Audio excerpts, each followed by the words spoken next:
to the room, got me feeling crazy. Shot my heart, boom, boom. Any other boy would stare, but me, I look away, cause you're making me scared. Trying not to breathe, 1, 2, 3. Assalamualaikum warahmatullahi wabarakatuh.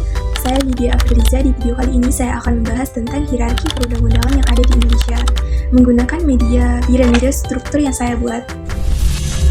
Yuk kita bahas.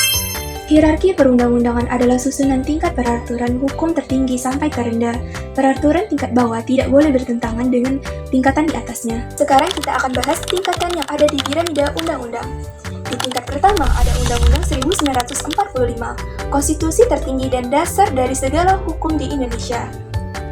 Undang-Undang 1945 mengalami 4 kali amandemen, yaitu pada tahun 1999 hingga 2002. Amandemen pertama membatasi kekuasaan presiden dan memperkuat DPR.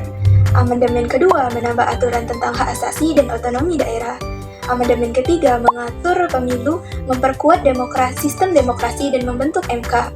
Amandemen keempat mengatur ekonomi nasional, keuangan negara, pendidikan, dan hubungan lembaga negara.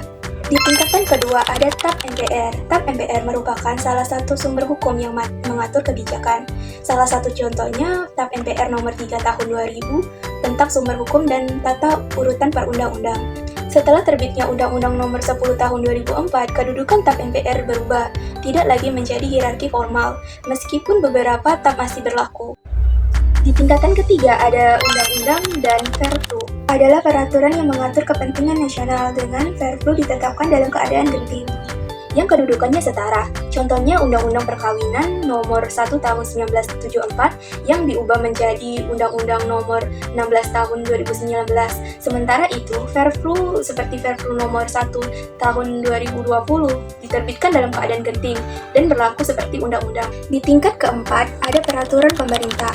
Adalah peraturan yang dibuat untuk melaksanakan undang-undang.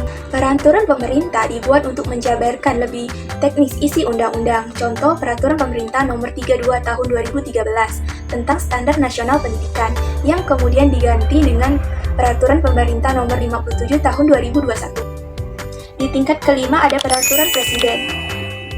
Peraturan presiden adalah peraturan yang ditetapkan presiden untuk menjalankan penyelenggaraan negara. Kebijakan strategis presiden mengeluarkan Perpres untuk menjalankan kebijakan strategis negara. Contohnya Perpres nomor 54 tahun 2010 tentang pengadaan barang dan jasa, yang diperbarui menjadi Perpres nomor 12 tahun 2021.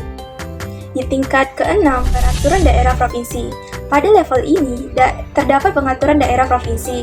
Peraturan ini mengatur kepentingan lokal di tingkat provinsi, misalnya Perda Jawa Barat nomor 22 tahun 2010 yang diperbarui menjadi Perda nomor 22 tahun 2022 tentang rencana tata ruang wilayah. Yang terakhir, pengaturan daerah, kabupaten atau kota. Peraturan ini mengatur kebutuhan masyarakat secara spesifik. Contohnya Perda Kabupaten Gresik nomor 15 tahun 2016 tentang pengolahan sampah diubah menjadi Perda nomor 2 tahun 2022.